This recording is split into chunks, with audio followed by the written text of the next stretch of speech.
de Deus diz: Jesus é anátema ou maldito. E ninguém pode dizer que Jesus é o Senhor senão pelo Espírito Santo. Ora, há diversidade de dons, mas o Espírito é o mesmo.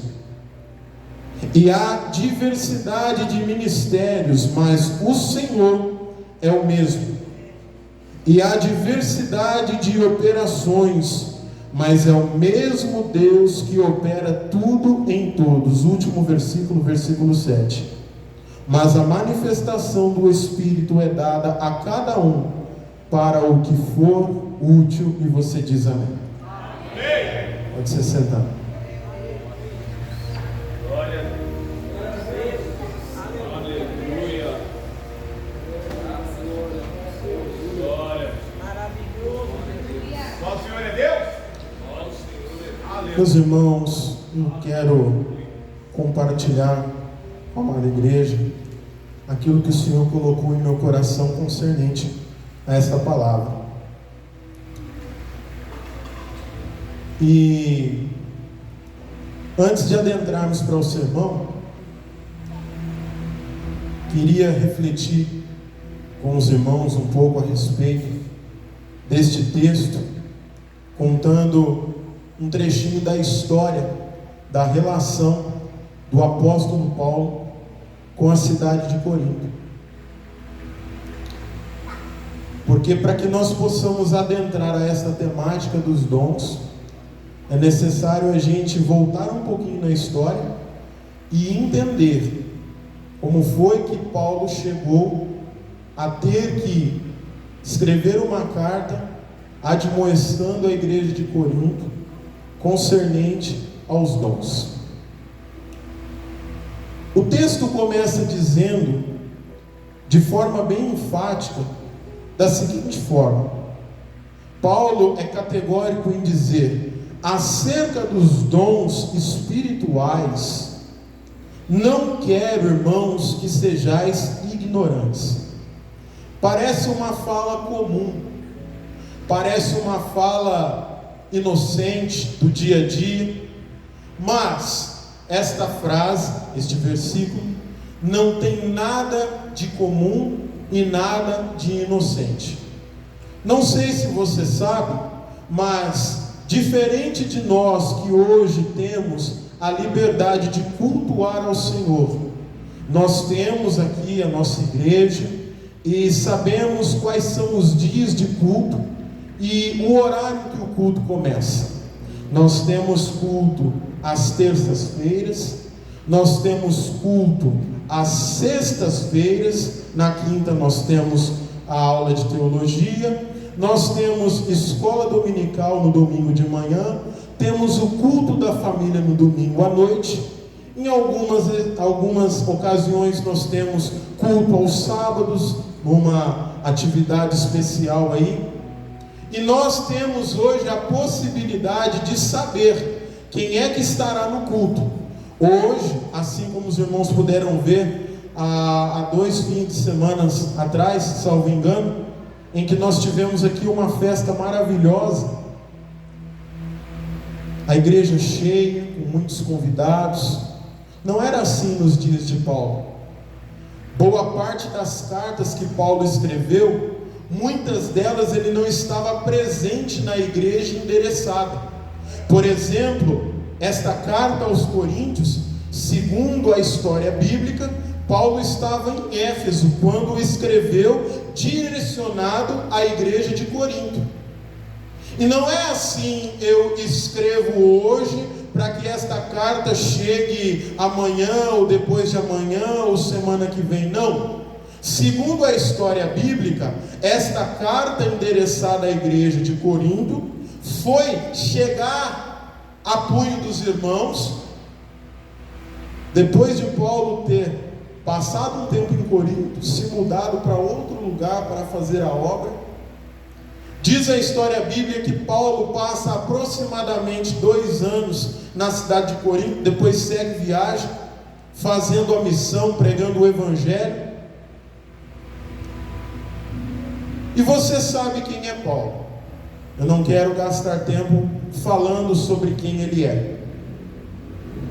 Judeu, assíduo, homem intelectual, criado aos pés de Gamaliel, entendido e instruído na lei mosaica, entendido e instruído na lei romana, haja visto que ele tinha dupla cidadania. Um homem que falava com maiorais, que tinha livre acesso a homens de calibre grande, de postura elevada. Eu não estou falando de estatura, tamanho físico, mas sim cargos diante da sociedade. Paulo era um homem que chegava diante do imperador, se necessário, diante de um governador, se necessário. E historicamente, a cidade de Corinto também não era qualquer cidade. Você já vai entender o porquê que eu estou gastando tempo neste primeiro versículo. Paulo diz acerca dos dons espirituais, meus irmãos: não quero que sejais ignorantes. Lembra que eu falei há minutos atrás que, diferente de nós que temos a oportunidade de cultuar em um templo, Paulo não tinha a mesma felicidade. Se fosse nos dias de hoje, Paulo estaria dizendo estas palavras em uma reunião de obreiros, em um culto de doutrina, que em algumas décadas atrás era feito de portas fechadas, somente membros participantes da Santa Ceia participavam dessas reuniões. Se fosse nos dias de hoje, não seria algo do tipo: ô irmãozinho, não faz assim, não seja ignorante. Não, irmãos. Paulo estava bravo. Paulo estava com o seu coração fervendo. E não era de amor naquele momento. A admoestação, a correção, dadas as circunstâncias, foi necessário ser feita através de uma epístola. Mas se Paulo tivesse a oportunidade de pregar este sermão pessoalmente, esta mensagem seria uma daquelas que a igreja baixa a cabeça e ninguém tem coragem de falar um A. Ninguém dá glória, ninguém dá aleluia, ninguém bate palma, porque aqui, num vocabulário bem popular nosso, aqui a batata está vassando. E olha o que Paulo fala: chama a igreja, quero, irmãos, que não sejais ignorantes. Você tem noção do que é chamar um crente de Corinto de ignorante? Deixa eu te falar um pouco da história da cidade de Corinto. A cidade de Corinto foi uma das mais importantes na antiguidade. Corinto fazia parte da Grécia antiga. Corinto agregava em si uma comunidade cosmopolita, ou seja, pessoas de várias localidades residiam ali. Sabe por quê? Porque Corinto era uma cidade estrategicamente, geograficamente bem localizada. Corinto era uma cidade privilegiada por ter nos dois extremos da cidade, presbítero Mateus, portos.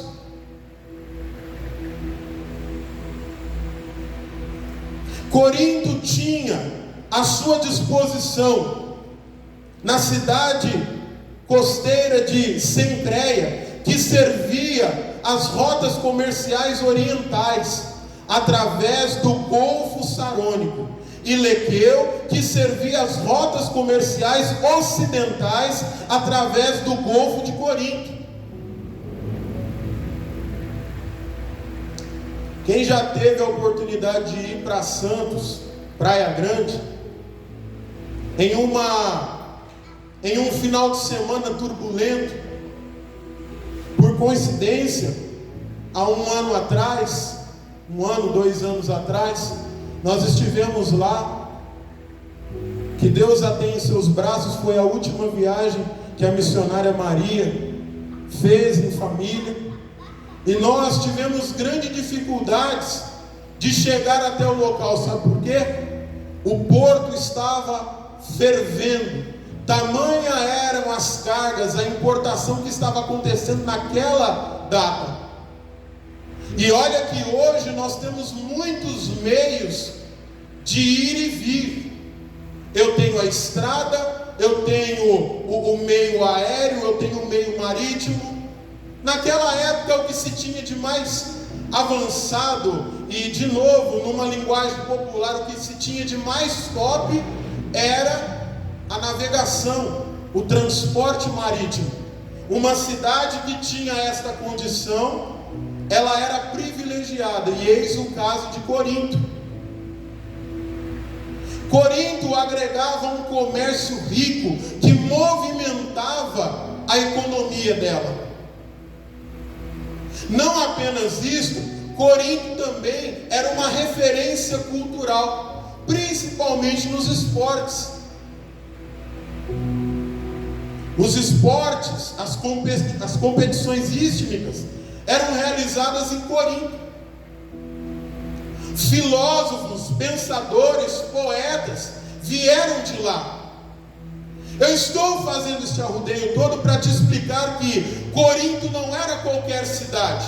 No entanto, Paulo, ao direcionar a ela, a igreja de Corinto, uma igreja que tinha crentes intelectuais, ele abre a carta dizendo: acerca dos dons espirituais, não quero que sejais ignorantes. E na glória. Muito embora Corinto fosse uma cidade rica intelectualmente, rica economicamente, rica culturalmente, a sua maior vantagem também era o seu calcanhar de Aquiles. A sua maior vantagem também era a sua maior desvantagem. Porque em Corinto, devido ao volume de intelectuais, chegou um ponto em que eles estavam confundindo o senso comum, o senso natural, com a vida espiritual. Da glória. Eu fui pesquisar nos originais da palavra. Este termo acerca dos dons espirituais, no original, dons aqui não aparece. Eu não sei se a minha pronúncia vai estar correta, mas no grego este versículo está assim: perideton pneumatikon, que transliterado para nós está exatamente como está, só que sem a palavra dons. Ou seja, Paulo está dizendo acerca dos espirituais, ou seja, Paulo estava se dirigindo àqueles que eram de fato crentes, lavados, remidos no sangue do Cordeiro. Paulo está dizendo assim: olha, vocês que já têm experiência espiritual, vocês que já não precisam mais falar como se fala a um novo convertido, falar como se fala a uma criança, a um menino na fé, vocês que são espirituais, por favor, usem a cabeça, usem o tico e teco, não sejam ignorantes. Meu Deus, fiel. Olha o duro recado que Paulo está dando para esta igreja. Diácono Evandro, é busca dos dons do Espírito Santo. Que palavra pesada, eu não tenho como fugir disso. Vem da glória. E aí o texto discorre: vós bem sabeis que éreis gentios, levados aos ídolos mudos, conforme éreis guiados. Paulo está dizendo: esta vida que vocês tinham ficou no passado, vocês são nova criatura. Eu não precisava estar falando a respeito disso. Vocês são um povo intelectual, entendido. Não precisava de eu estar gastando tempo. O humor de Paulo não estava dos melhores.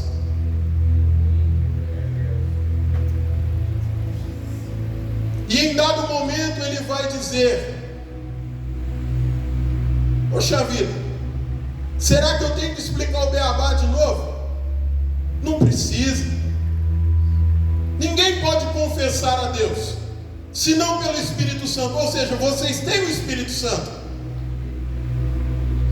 A igreja de Corinto, embora fosse uma igreja composta por gente financeiramente bem abastada, por gente intelectualmente preparada, ao mesmo tempo estava se deixando levar pela sua intuição, deixando de lado a importância de se manter ativo uma vida espiritual. Grande Deus. E olha que interessante, versículos 4 e 5. Ora, há diversidade de dons, mas o Espírito é o mesmo. Preste bem atenção neste detalhe. Paulo associa dons, que aqui no original é carisma ou charisma, que tem como raiz a palavra charis, que quer dizer graça.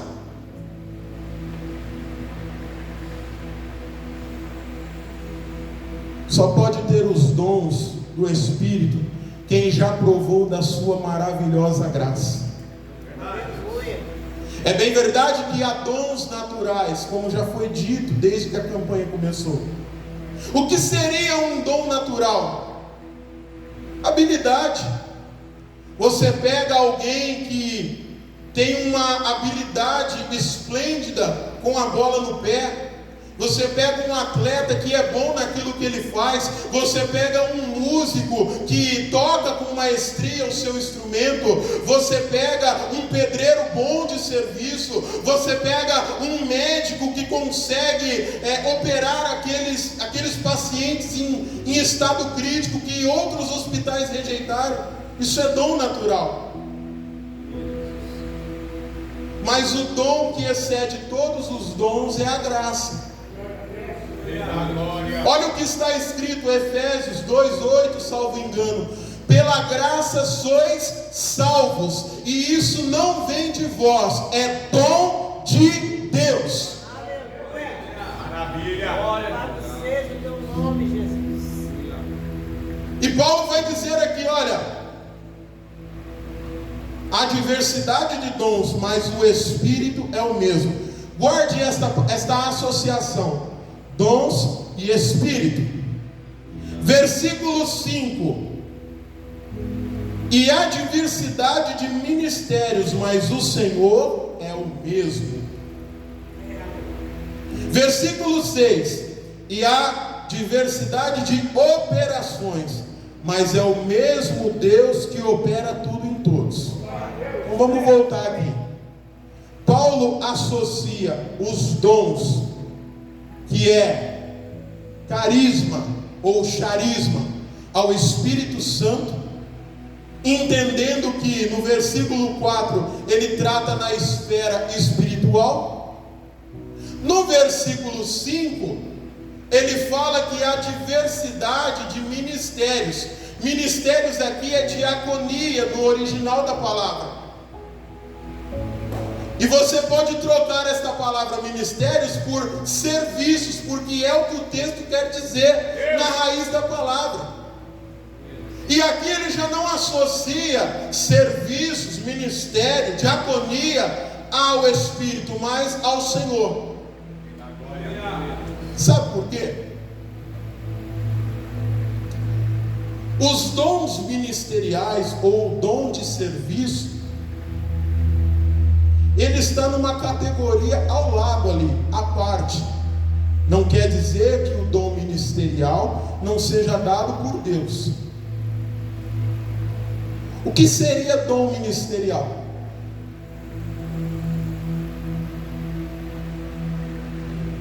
Da glória. Romanos 12, versículo 1, 2 e 6. Rogo-vos, pois, irmãos, que apresenteis os vossos corpos em sacrifício vivo, santo e agradável a Deus, que é o vosso culto racional.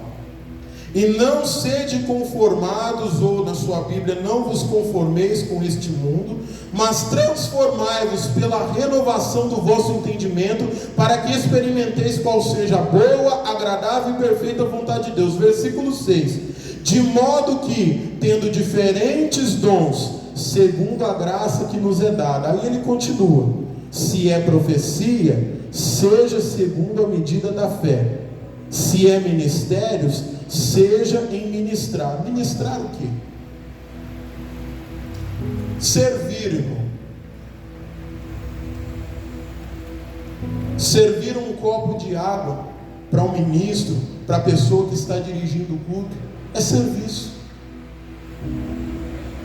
Servir a ceia do Senhor, distribuir, não é uma atividade qualquer. Servir na porta, recepcionando, faz parte dos dons ministeriais. O que estava acontecendo em Corinto era embolando o meio de campo, confundindo uma coisa com a outra.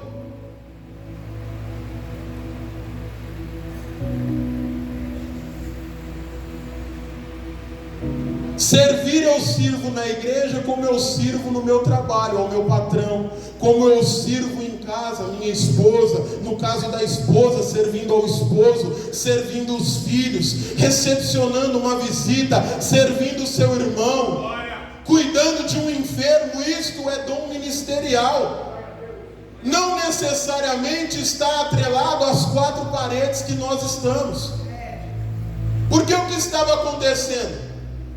Em Corinto havia pessoas, diácono Deis, que serviam muito bem, como porteiro, como aquele que passa e serve a ceia, como aquele que passa com a salva e colhe a oferta, como aquele que vem e entoa os hinos da harpa. Estou contextualizando para os nossos dias. Isto é serviço. Mas não necessariamente essas pessoas estavam habilitadas para pregar a palavra de Deus com eloquência, para ministrar a Santa Ceia, para ministrar um batismo, para orar por imposição de mãos e repreender a enfermidade, profetizar a cura. Estavam confundindo. Sabe por quê? Deixa eu te falar uma coisa.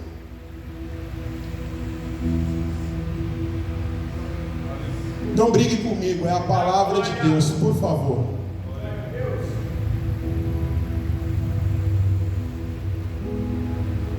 Eu posso ser muito bom em dirigir o culto.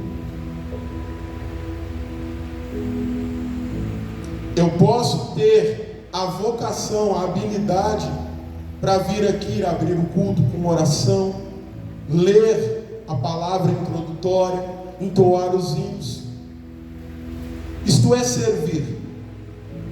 Mas não necessariamente Deus incumbiu a mim a responsabilidade de trazer uma palavra impactante que vai transformar vidas. Não necessariamente eu, que em tese sirvo bem, serei usado para ministrar e o paralítico levantar da cadeira, para orar e o endemoniado ser liberto.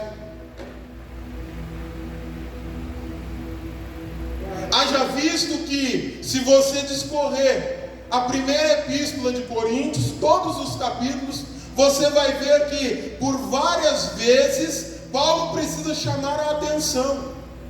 Capítulo 5, por exemplo, Paulo precisa advertir a igreja de Corinto com relação a um caso de imoralidade sexual que estava acontecendo no meio da igreja.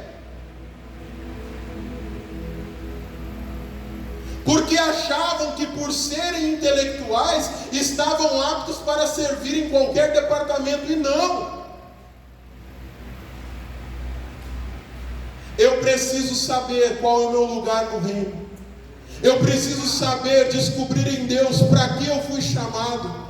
Eu preciso dizer: Senhor, usa-me naquilo que o Senhor quer que eu seja bom. Usa-me, se é no louvor, me usa. Se é na palavra, me usa. Se é impondo as mãos e repreendendo a enfermidade, me usa. Mas Mas se o Senhor me quiser na porta, servindo água, limpando, que eu faça com a mesma excelência.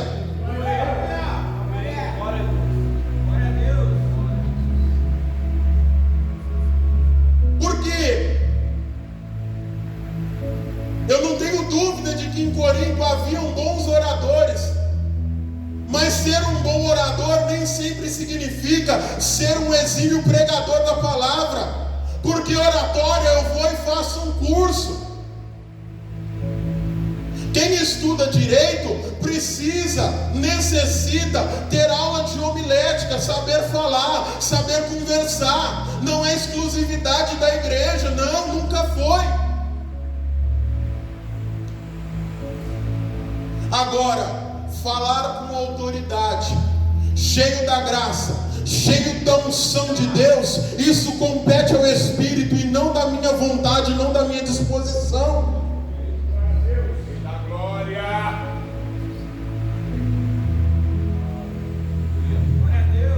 Mas e se eu pedir, Diácono Evandro?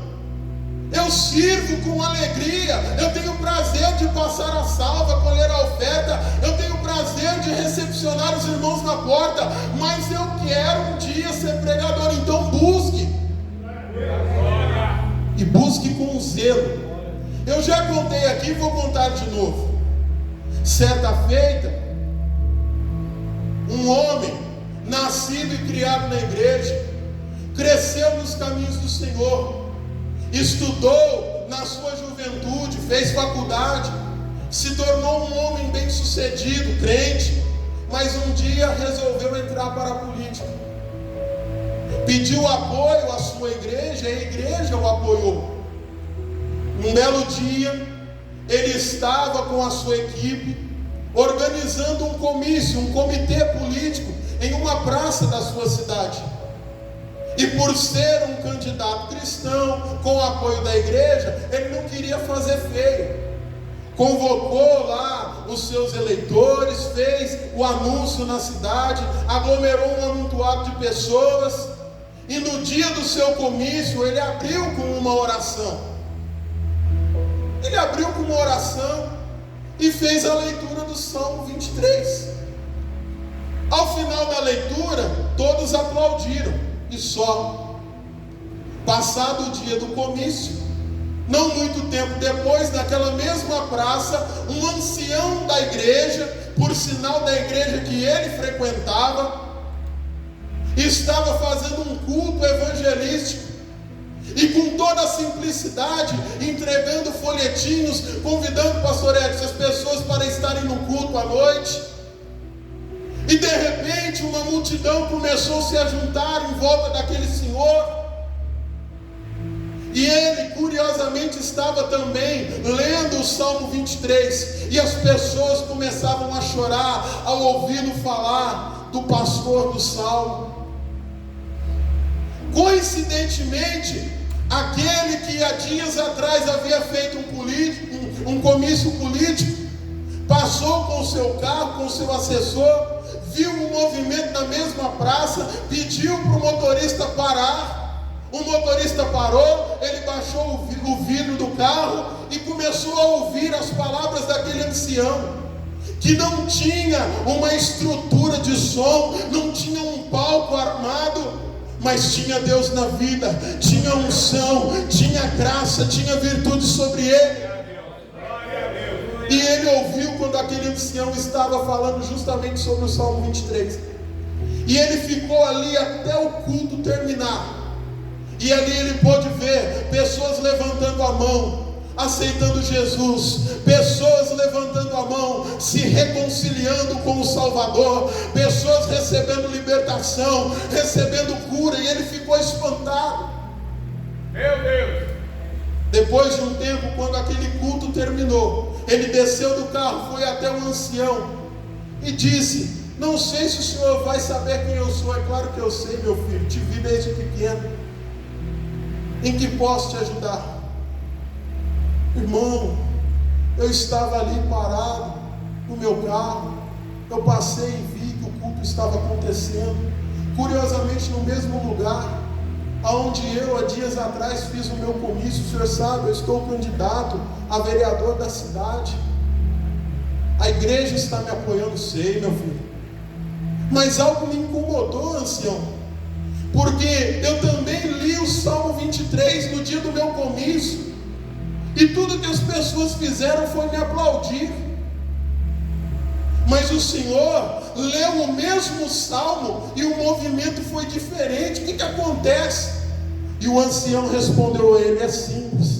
É porque você simplesmente leu o salmo do pastor. Já eu tenho intimidade com o pastor do salmo, está entendendo? Você leu o salmo do pastor como alguém que lê um anúncio numa placa. Eu não, eu sou ovelha desse pastor.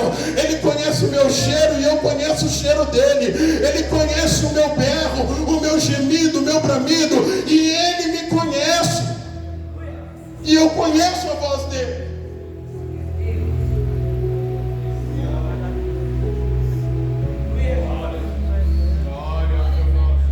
Talvez aquele homem teria um ilustre futuro na política, fazendo a diferença lá dentro. Mas coube a Deus dar ao ancião a graça de ser usado com unção e autoridade. E nós precisamos reconhecer isso. Eu preciso reconhecer que haverá momentos em que eu irei preparar um sermão com palavras trazidas do original, do grego, do hebraico. Haverá momentos em que eu falarei bonito, e talvez o máximo que eu consiga é um glória a Deus, meio murcho, meio apagado. Mas vai ter momentos que o irmão vai subir aqui ou ali e vai falar com graça, vai cantar com graça, porque o dom quem dá é Deus, quem opera é Deus, quem faz é Deus.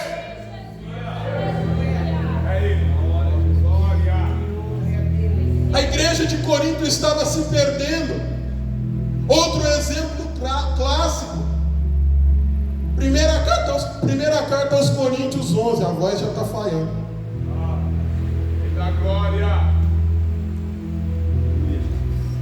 Primeira carta aos Coríntios 11. Confusão na Santa Ceia. Primeira carta aos Coríntios, capítulo 12. Bagunça no culto. Paulo precisou advertir sobre o devido uso do dom de línguas. Perceba que a igreja era intelectualmente capacitada, é verdade. Mas talvez eles fossem bons apenas nos dons ministeriais, dons de serviço. Faltava um tempero.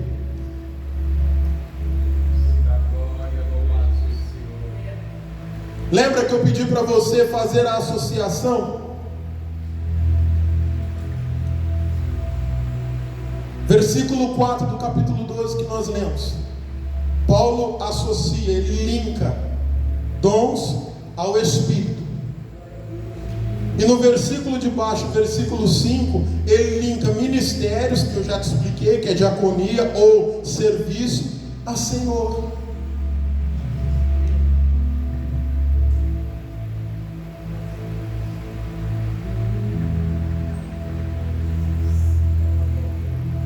Porque servir bem, não é só na igreja. Eu exerço diaconia dando bom exemplo no meu trabalho, onde o pastor não está lá para me ver, onde o co-pastor não está lá para me ver, onde o meu líder não está lá para me monitorar, mas Deus está. Eu exerço diaconia no meu rol de amigos, servindo como referência, servindo como um apoio, um porto seguro. Eu já tive colega de trabalho, desculpa o termo que eu vou usar, fanfarrão ao extremo. Mateus sabe do que eu estou falando porque é um amigo em comum, Lucão. Bagunceiro que só, não sei como é que está hoje. E vira e mexe, ele ia em mim, ia no Mateus pedir conselho. Por quê? Sabia da nossa conduta. E não que nós dávamos rajada de língua estranha no pé do ouvido dele, apenas servíamos com uma palavra de conselho, mostrando a nossa índole e o nosso caráter. Isso é diaconia, é servir.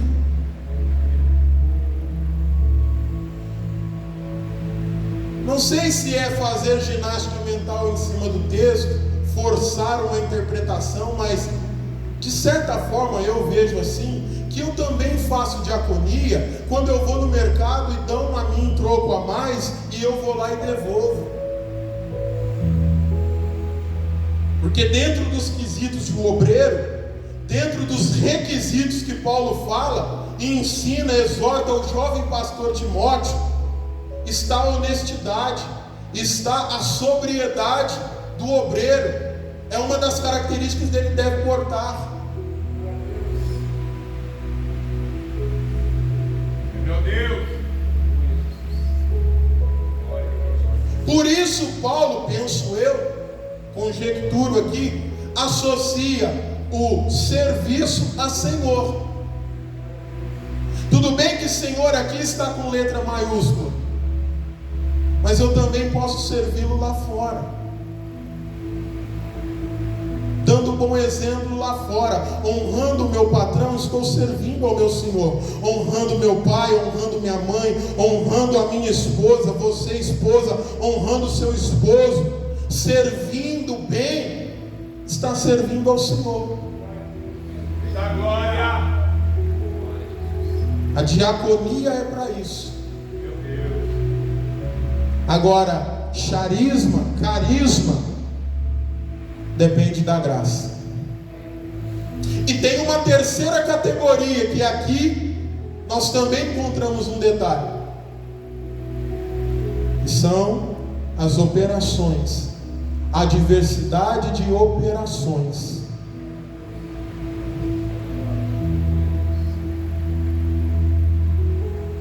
Meu Deus. E é o mesmo Deus que opera tudo em todos.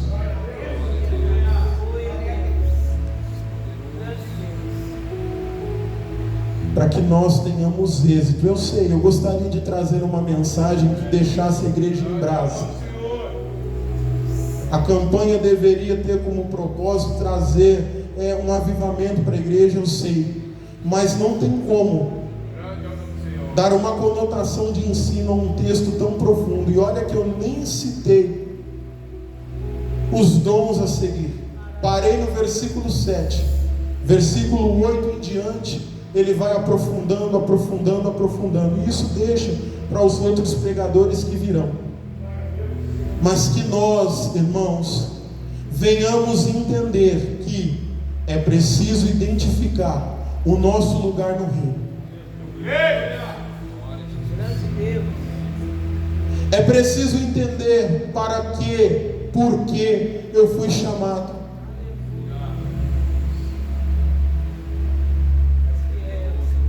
Timóteo capítulo 3, versículo 1, Paulo vai dizer: esta palavra é fiel. Aquele que deseja o episcopado, aquele que deseja trabalhar na obra de Deus, excelente obra deseja. Mas tem um porém ali, que se segue do versículo 2 em diante. E não que o ministério, não que o exercer não seja para você, não é isso. Mas eu preciso entender quando eu estou apto para sair do natural e servir na esfera espiritual. Por essa razão, em algumas ocasiões, o pastor, quando vai fazer uma visita, não pode levar qualquer um com ele.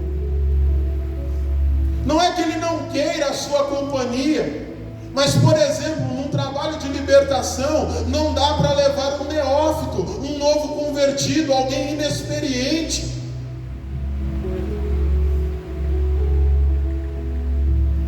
Querer fazer uma visita no hospital, na favela, no presídio é uma coisa, estar apto, estar preparado e ter de Deus o aval para fazer tal coisa é outra, totalmente diferente.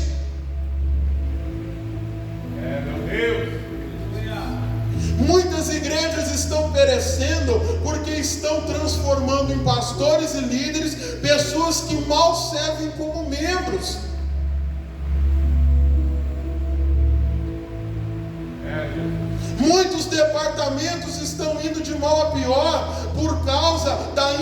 capacidade dos líderes que foram escolhidos. E louvado seja Deus que hoje nós temos aqui nesse lugar acesso à palavra de Deus. Existe uma bancada de obreiros que zela pela tua vida, que quer o teu bem, que você, quando for exercer o seu chamado, exerça bem, com alegria. Não é que eu seja frio e calculista, mas eu fico preocupado. Ainda esses dias atrás eu me deparei com uma cena de um cidadão que pegou o microfone para dar uma saudação na igreja, e ele foi de 0 a 100 em segundos. Ele não era o pregador da noite. E eu entendo aquele desejo, aquele anseio de transbordar, mas nós precisamos administrar. Depois você lê em casa o capítulo 14 da primeira epístola de Coríntios. Ali Paulo vai precisar chamar a atenção concernente ao culto, ao falar em línguas de forma desenfreada e desordenada. Não é que Paulo queria limitar o agir de Deus. Raciocine comigo. Numa igreja com 100 pessoas, 99 dessas pessoas são crentes batizadas nas águas e no Espírito Santo, conhece a Deus há mais de, vamos pôr uma média de 5 anos, estão na igreja há um bom tempo, e uma pessoa está entrando ali pela primeira vez. Imagina que as 99 pessoas começam a pular, sapatear, falar em línguas. E aquela uma pessoa que está visitando pela primeira vez olha para aquilo e fica sem entender. Aí acaba o culto, aquela uma alma vai embora sem ser edificada, sem receber de Deus a porção necessária para a sua vida. Porque o acesso estava bloqueado. Ela não conseguiu entender o conteúdo do culto. Grande é o nome do Senhor. Para a igreja de Corinto, o que valia eram as 99 ali, descendo azeite em cima, que não era azeite coisa nenhuma. A Bíblia diz que o temor do Senhor é o princípio da sabedoria. A igreja de Corinto, embora fosse humanamente falando intelectual, bem abastada, precisava amadurecer espiritualmente. Daí o porquê de Paulo ser tão duro com as suas palavras. Pegando como exemplo este do culto, eu não posso deixar que uma única alma saia sem receber a porção, porque uma alma para Deus tem muito valor. Esses eram os problemas que orbitavam a igreja de Corinto. Nós estamos na campanha de busca pelos dons do Espírito Santo, e que de hoje em diante, com esta palavra, que não foi nem de longe a melhor palavra que eu já trouxe, como eu disse, repito, eu queria que a igreja estivesse ardendo nas chamas do Espírito, sentindo a graça. Mas nós precisamos despertar. Quanto antes você despertar, mais produção você terá no reino de Deus. E eu profetizo sobre a sua vida que aquilo que arde no teu coração, que o teu chamado, que o teu dom vai florescer, vai abundar para a honra e para a glória do nome do Senhor. E não fique triste se você tiver mais êxito de fazer aquilo que não necessariamente é o que você queria. Deus maravilhoso. Aleluia. Que jamais se apague no seu coração o desejo de pregar a palavra. Mas se o seu chamado é evangelizando ali no tete a tete, evangelismo pessoal e não aqui em cima, não que a tua hora, a tua oportunidade não vai chegar, mas se você é bom, faça aquilo que você foi chamado para fazer com alegria, porque o Deus é o mesmo, o Espírito é o mesmo. Quem serve aí embaixo serve tão bem quanto quem serve aqui em cima. está voltando e nós não podemos perder tempo. Jesus está às portas. Se coloque de pé. Eu não sei você, igreja, mas eu tenho a sensação de que se Deus não derramar um avivamento sobre a terra, se Jesus voltar agora, na atual conjuntura da situação, do jeito que a igreja de modo geral está, eu me preocupo com a quantidade de pessoas que vai subir.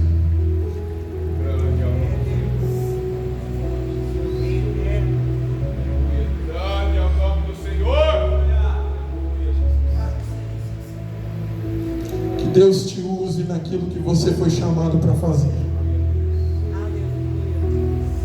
Que Deus te use poderosamente. Que a tua vida seja um canal de bênção aonde você estiver.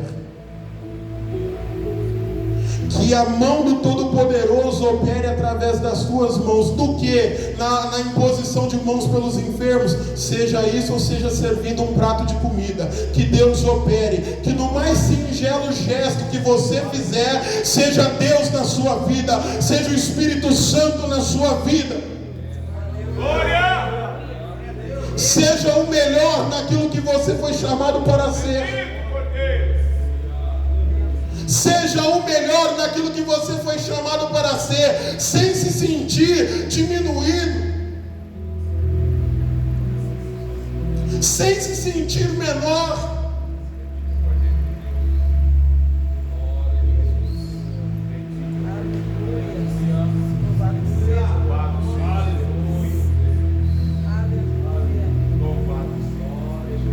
Aleluia. Deus quer te usar. Deus quer te usar. Deus quer te usar. Deus quer me usar. Deus quer nos usar. Glória ao teu nome. Diácono, e por que não flui? Por que outras pessoas vêm e fazem? Talvez as outras pessoas que você vê fluindo já encontraram a sintonia. Quem já tentou sintonizar uma rádio? Você sabe que dependendo da localidade, a rádio pega, que é uma beleza, dependendo não. Meu Deus! Já vi casa com aquele bombril na ponta de uma antena quebrada, pegando o canal limpo. E já vi também gente com parabólica dentro da casa, com a TV toda chuviscada. Depende da sintonia, da frequência. Para eu ser usado, mais do que querer um dom, um cargo, eu preciso querer, almejar, ter sintonia com o meu Deus. Porque se eu tiver sintonia, se eu fluir na mesma frequência que Ele, o milagre vai acontecer, a operação de maravilhas virá, a palavra de sabedoria vai fluir, o conhecimento vai fluir, a fé vai fluir. Queira vibrar na mesma frequência do teu Deus.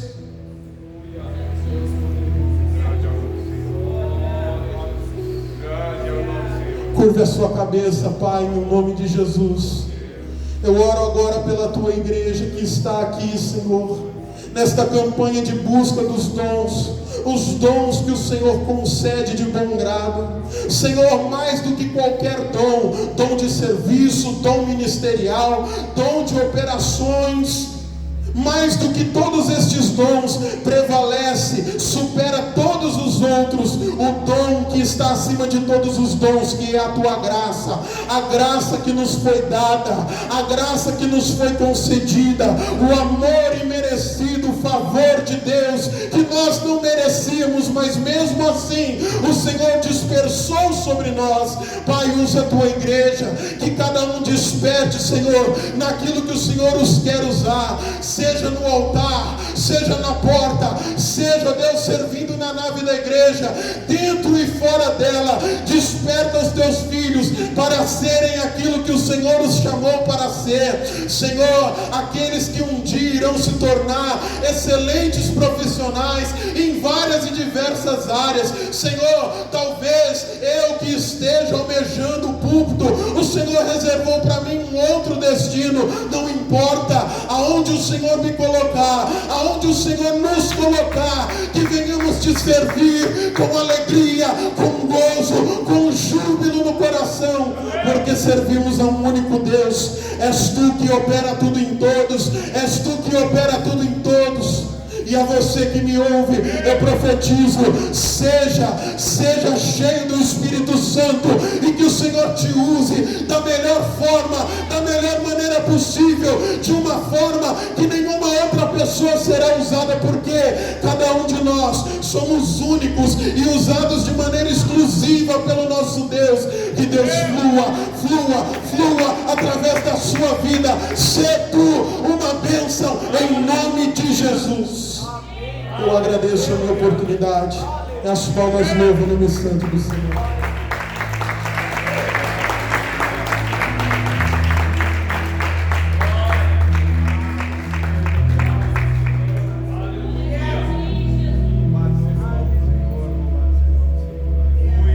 Glória a Deus. Vamos buscar, né, irmão? Eu falei para o irmão Davis que eu vou pedir para Jesus dar 2 dons para ele, né? Dom da fé, dom de curar, equipar os nossos irmãos para serem usados poderosamente. E no final o que importa é a edificação do corpo de Cristo. Aleluia. O pastor pediu para avisar: você que ainda não acertou, procure por gentileza, acerta a sua passagem, que nós já estamos às vésperas de zarparmos, né, para a viagem de São Paulo, na grande convenção em Santo André. E se tiver alguém que tem interesse de ir, talvez você queira levar alguém, ainda tem vaga, ainda tem lugar, tá bom? Corre, que ainda há uma oportunidade para você ir. Amém? Levante a sua mão comigo. Aleluia. Sábado nada, sábado tranquilo, amanhã tranquilo, sábado tranquilo, domingo pela manhã culto de escola bíblica, e à noite culto da família. Amém? Ora pela minha garganta aí. Pai, em nome de Jesus, sela, meu Deus, e aplica a tua palavra à vida da tua igreja. Divino Espírito Santo, ajuda o teu filho a descobrir, a entender, ó Pai, qual é o teu chamado na vida dele, qual é o teu chamado na vida dela. Eu sei que o Senhor não chamou ninguém para ser membro de banco. Membro de banco, como diziam os crentes antigos, é o prego, é o parafuso. Eu sei que o Senhor chamou, meu Deus, aleluia, filhos para ministrar louvor, para serem intercessores, para serem pregadores da sua palavra, para profetizarem, para curarem enfermos, para fazerem discípulos ensinando a sua palavra. Ai, Jesus querido, Jesus amado, oxalá, meu Senhor, a tua igreja, Pai, descobriu que o Senhor colocou sobre ela, descobrir, ó Pai, o poder e a autoridade, delegado da parte de Jesus, aleluia, a igreja sobre a face da terra, para fazer a sua obra, meu Deus, com propriedade, aleluia, aleluia, aleluia, para abalar o inferno, aleluia, no poderoso nome de Jesus. Senhor, eu oro, Pai, usa os teus filhos, a tua filha, aleluia, dê o teu dom, ó Pai, um talento especial, aleluia, aleluia, conceda a graça do céu, aleluia, para o teu servo e para a tua serva. Levanta uma igreja poderosa para ganhar, ó Pai, aleluia, uma multidão para Cristo. Essa é a nossa oração, em nome de Jesus, em nome de Jesus, em nome de Jesus. Amém, Jesus. Que o grande amor de Deus, que a graça do Senhor Jesus e a comunhão e consolação do Divino Espírito Santo esteja com todos nós, não apenas hoje, mas todos os dias da nossa vida. Amém, Jesus. Deus te abençoe, Deus te abençoe.